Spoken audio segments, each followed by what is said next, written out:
Hello YouTube, this is Alex, and I'm just going to be doing a little uh, movie discussion with you, and the discussion is about The Sixth Sense. And I just wanted to say that I tried to make a reaction video to the ending of The Sixth Sense, but that didn't work because YouTube, copyright and all that. It didn't really work out, so I'm just going to be talking about it. And first off, incredible film. And I just want to answer a question that a lot of people like to nitpick about the film, and that's why Malcom doesn't know that he's dead for such a long time. And because in the beginning of the film, he gets shot, and then it says the next fall.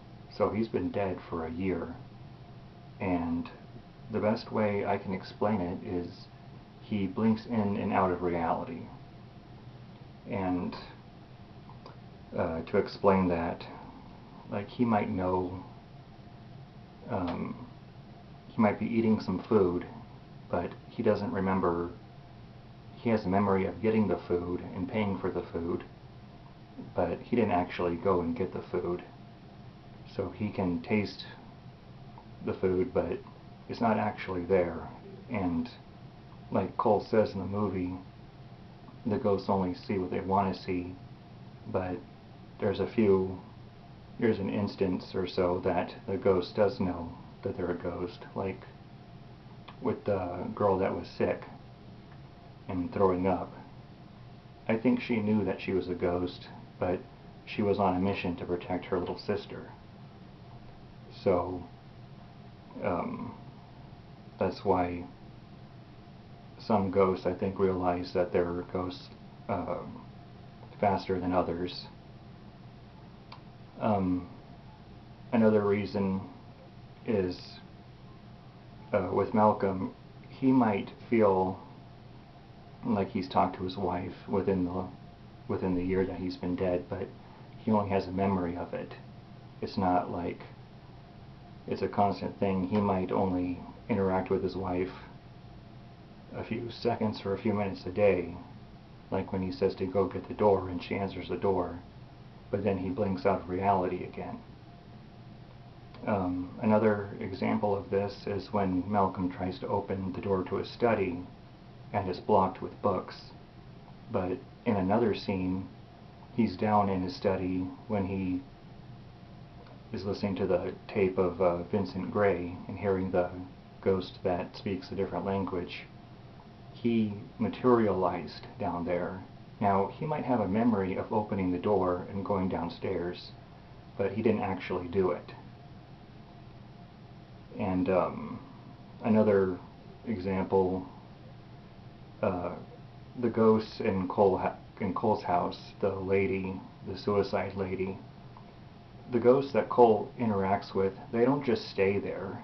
They just don't stay in the house and wait for him for days on end to interact with him. They're just there for a few moments or minutes and then they're gone. And I think the same can be applied for Malcom, because the suicide lady is just not waiting in the kitchen, days on end for Cole to interact with her. They exist in some type of different time, and just like the people hanging from the gym rafter, they're not from this time period. So everyone exists like on their own time plane. But those were just a few of my observations from the film, and I know people say it's unrealistic for him to just go that long without realizing he was dead, but when you say that he just blinks in and out of reality, it makes a lot more sense. So even though he's dead, it might not be, it might not be like a year for him. It might just be a few days or a few hours maybe.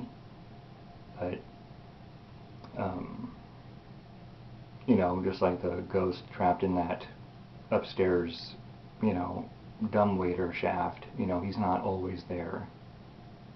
So, but another thing, the bus, when they're riding the bus together, you know, Malcolm, he might put change in the bus, you know, changer to ride it, but anything that's a part of Malcolm doesn't exist. You know, his clothes don't exist. So whatever he has on him, you know, doesn't exist. And he can only touch things that belong to him. Like the stuff in the basement, he can interact with that. He can interact with Cole. But they never show him picking up a glass or moving a chair because that would alert other people to his ghostly presence. But I just wanted to say that I'm sorry that I couldn't put up that video. It was a little bit better with, just watching the clip and everything, but like I said, YouTube has really been difficult lately. I mean, I'm just starting YouTube, but the amount of stuff that they cut out for apparently not really any reason is kind of difficult. But I just wanted to chat with you about this, and I just love the movie. I love Bruce Willis in it. He has a very nice and kind voice, and he did a masterful job. And the little boy, Oswald, I think his last name is, but he did an amazing job, of course, and the mother.